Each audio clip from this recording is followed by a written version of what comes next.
En esta guerra irregular y rara que nos ha tocado vivir o luchar, todos somos soldados. ¡España! ¡España! ¡Viva España! Esto para nosotros la verdad es que es un shock para toda la gente que hemos vivido la lucha antimilitarista, el que ahora mismo se encuentren con un aplauso ejército y policía en una pelea que realmente no es la suya. O sea, realmente hace falta que toda la sociedad arrime el hombro en esto, pero hay que tener muy claro de cuáles son las prioridades de gasto, cuáles son las prioridades sociales y qué modelo social queremos luego. A partir de esta epidemia, aprendamos y orientemos el gasto público y nuestra inversión también desde el punto de vista de los ahorricos que tengamos en la banca, allá donde no se favorezca el armamentismo y la guerra. Saben perfectamente que esto es un gran shock, que la sociedad sabe que va a tener que afrontar grandes sacrificios y entonces al poner uniformes, armas que se visualizan desde las comparecencias oficiales en televisión, desde un gran centralismo que impone normas severas y que detrás hay un telón de fondo con policías y militares uniformados, medallas y un lenguaje muy bien pensado de esto es una guerra, la vamos a ganar juntos, todos somos soldados.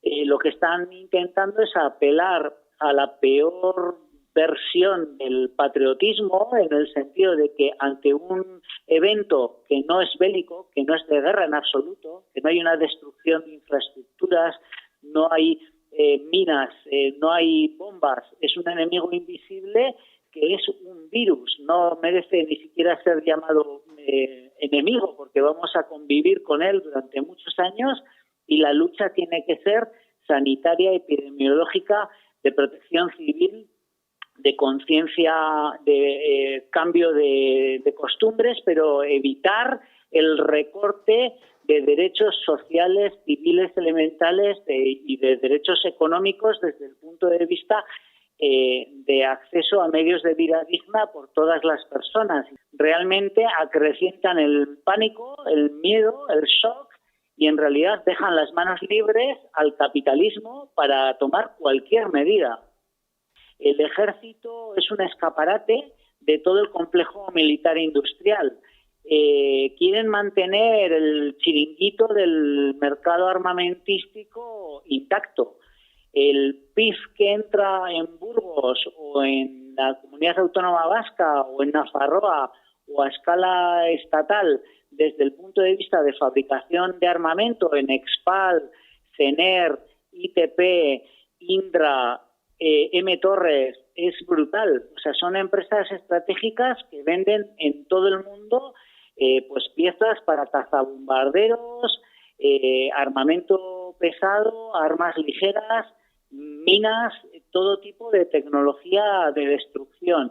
Ahora lo que se encuentran es un escaparate súper atractivo, la calle desierta para exhibir músculo, desfilar con sus camiones y con sus dotaciones y de alguna manera blanquear la imagen del ejército, que tiene una imagen lógicamente muy dañada por la historia terrible de la guerra civil y del expansionismo colonialista a nivel global y por lógicamente todas las actitudes que ha habido de machismo y de comportamientos terribles dentro de los cuarteles y vaya por donde han pasado los militares, tanto en guerra como en situaciones de entreguerras, digamos, y pueden pasearse por los pueblos con los camiones e incluso consiguen el aplauso de la gente mezclado con el aplauso a sanitarios y a la gestión de toda esta crisis, ¿no? Y lo que exporta el ejército y lo que tutela el ejército